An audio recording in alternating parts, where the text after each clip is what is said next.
Assalamu alaikum. Welcome the students of class 4. Today we are dealing with the unit number 2, which is the animal world.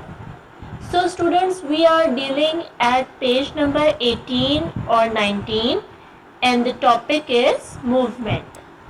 Okay, so let's start the topic, and inshallah at the end of this topic you will be able to demonstrate an understanding that why movement is the essential part of animal's life. Okay students, तो जैसा कि आप लोगों को पता है कि इस लेसन में जो है, इस चैप्टर में जो है, हम लोग एनिमल वर्ल्ड के बारे में पढ़ें. ठीक है, एनिमल्स के डिफरेंट फीचर्स के बारे में जो है वो हम ब्रीफली डिस्कस करते हैं. ठीक है, जैसा कि हमने प्रीवियस लेक्चर में जो है वो एडेप्टेशन के बारे में जो है वो पढ़ा था कि क्यों एनिमल्स जो है अपने सर्वाइवल के लिए एक जगह से दूसरी जगह मूव करते हैं. ठीक है, खुद को बचाने के लिए. इसी तरह आज के टॉपिक में हम लोग पढ़ेंगे कि एनिमल्स के लिए मूवमेंट जो है वो क्यों उनकी लाइफ के लिए बहुत ज़्यादा एसेंशियल पार्ट है उनकी लाइफ का. So let's start the lesson. Number 1 is movement. सबसे पहले हम लोग मूवमेंट के बारे में पढ़ेंगे. So students, as we know that the movement is very essential part of animals life due to several reasons. For example, सबसे पहले आता है टू फाइंड फूड. ठीक है, खाने की तलाश में जो है एनिमल्स जो हैं वो एक जगह से दूसरी जगह जो है वो मूव करते हैं. इसके अलावा टू फाइंड शेल्टर, पनाहगाह हासिल करने के लिए भी अक्सर एनिमल्स जो हैं वो मूव करते हैं. ठीक है, इसके अलावा टू फाइंड वाटर, पानी के लिए, पानी के हसूल के लिए जो है वो एक जगह से दूसरी जगह जो है वो मूव करते हैं. And the last one is to escape predators. सबसे जो अहम वजह होती है एनिमल मूवमेंट की वो ये है कि वो ज़्यादा से ज़्यादा खुद को जो है वो शिकार होने से बचा सकें और अपनी जो लाइफ है उसे सेव कर सकें. मतलब ज़्यादा से ज़्यादा खुद को प्रोटेक्ट करने के लिए जो है वो एनिमल्स एक जगह से दूसरी जगह मूव करते हैं. ओके, सो ये तो वो पॉइंट्स हैं जिनकी वजह से कोई भी एनिमल जो है वो एक जगह से दूसरी जगह मूव करता है या अपनी मूवमेंट शो करते हैं. ठीक है, now think about your self और your body movement. As you know that all the humans are animals. ठीक है, हम इंसान भी जो है वो एनिमल्स की फील्ड में ही आता है. ठीक है ना, लिविंग बॉडी है, एक लिविंग ऑर्गेनिजम्स है इंसान भी.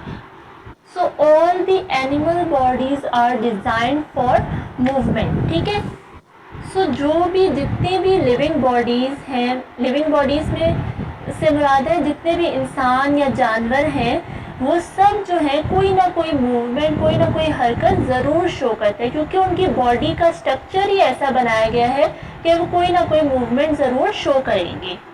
Okay, so now let's think about it.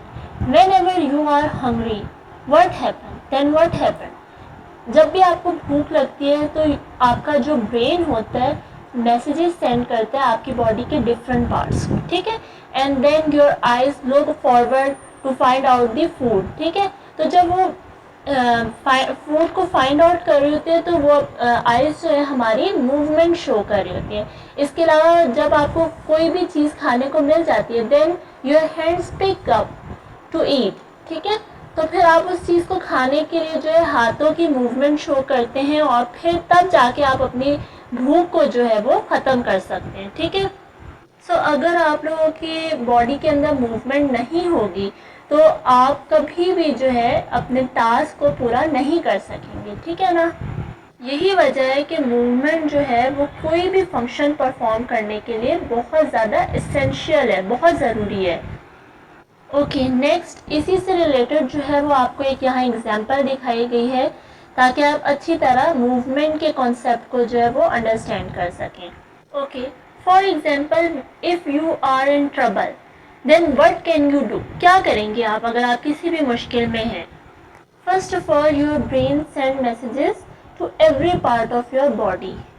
आपको ये बताने के लिए कि या तो आप वहाँ से भाग जाएं या you should climb up to the tree or to do something else through which you can solve the problem or you can come over through this troublesome. तो अब इन सब चीज़ों के लिए भी हमें किस चीज़ की ज़रूरत होगी, हमारी बॉडी को मूवमेंट की ज़रूरत होगी। ज़ाहिर सी बात है, जब हम मूव करेंगे तो तभी हम रन कर सकते हैं। जब हमारी बॉडी में मूवमेंट होगी तो तभी हम लोग क्लाइंब अप कर सकते हैं ट्री पर, या कुछ भी ऐसा कोई भी एक्शन परफॉर्म करेंगे तो उसके लिए हमारी बॉडी में मूवमेंट का होना बहुत ज़्यादा ज़रूरी है। ओके स्टूडेंट्स, तो ये तो था हमारा मूवमेंट का concept. Now there is some activity time. So यहाँ पर आपको एक एक्टिविटी दी गई है, आपकी बुक से ही रिलेटेड है। इसमें आप लोगों ने क्या बताना है कि name animals list that climb, crawl, dig, float, fly, glide, jump, run, swim. मतलब आपने जो है ये करना है कि ये जो एनिमल नेम्स, आपने इसके बारे में सोचना है कि वो कौन से एनिमल हैं जो क्लाइंब कर सकते हैं, ठीक है, कौन से एनिमल हैं जो वो क्रॉल कर सकते हैं, इसके अलावा कौन से एनिमल्स होते हैं जो डिग करते हैं, मतलब ज़्यादा से ज़्यादा खोदना, ठीक है, डिग का मतलब होता है खोद सकते हैं, ठीक है। इसके अलावा कौन से एनिमल है जो फ्लोटिंग एनिमल्स होते हैं, फिर कौन से एनिमल है जो फ्लाई कर सकते हैं, इसके अलावा कौन से एनिमल है जो ग्लाइड कर सकते हैं, ठीक है। इसके अलावा कौन से एनिमल्स हैं जो जंप करते हैं, और कौन से एनिमल्स हैं जो रन कर सकते हैं, भागते हैं, एंड कौन से एनिमल हैं जो स्विम कर सकते हैं। तो आपने यहाँ पर जो है इनके नेम्स लिखने, and at the end there is some home task for you. यहाँ पर कुछ ब्लैंक्स हैं जो आपकी लेसन से रिलेटेड जो है वो आपके चैप्टर से ली गई हैं, ठीक है। आपने जो है लेसन को जो है वो रीड आउट करना है केयरफुली, एंड इन ब्लैंक्स को जो है वो सॉल्व करना है, अपनी नीट कॉपी के ऊपर पहले राइट डाउन करना है एंड देन सॉल्व इट। इसके अलावा there is a question for you that what happens when your brain realises that you are hungry, कि जब आपको भूख लगी हो तो क्या होता है, आपका ब्रेन जो है वो क्या काम करता है। So the answer is that when your brain realises you are hungry, it sends messages around your body. Your eyes look for food and your arm reaches out to pick it up. मतलब कि जब भी हमें भूख लगती है तो हमारा ब्रेन जो है वो हमारी बॉडी को जो है वो मैसेज सेंड करता है, एंड देन हमारी आइज़ जो हैं वो खाने को ढूंढती हैं, ठीक है, फूड को ढूंढती हैं, एंड देन थ्रू आर्म्स हमारी मूवमेंट के ज़रिए जो है मूवमेंट होती है उनमें, और फिर हम लोग खाने को पिक कर सकते हैं और खा सकते हैं। ओके स्टूडेंट्स, नाउ आपने इन क्वेश्चन को जो है वो अपनी नीट बुक पर जो है नीट कॉपी पर जो है राइट डाउन करना है, एंड ऑल्सो लर्न दैम। जज़ाकल्लाहु खैर। अस्सलामु अलैकुम वरहमतुल्लाहि वबरकातुहू।